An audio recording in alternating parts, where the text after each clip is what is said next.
அளவின் கண் நின்றொழுகல் ஆற்றார், களவின் கண் கன்றிய காதலவர். இந்த குறள் பார்த்தீங்கன்னா 29 கல்லாமையின் அதிகாரங்கள் இல்ல, 6வது குறள் 286.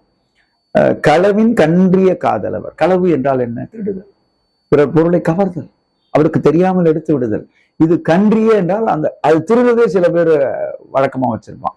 இதை ஒரு வியாதியா கூட சொல்லுவாங்க, சில பேர் வியாதின்னு கூட சொல்லுவாங்க, அதுவே கிளிப்டமேனியான்னு சொல்லுவாங்க. இது சில பேர் திருடுறதே தொழிலா வச்சிருப்பான். அன்னைக்கு திருட்டு போனாதான் அவனுக்கு வாழ்க்கை.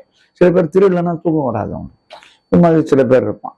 களவின் கன்றிய காதல், இதையே வாழ்க்கையா வச்சுனுக்கிறான். அளவின் கண் நின்றொழுகல் ஆற்றார் என்று அவனுக்கு வரைமுறையோடு வாழ தெரியாது.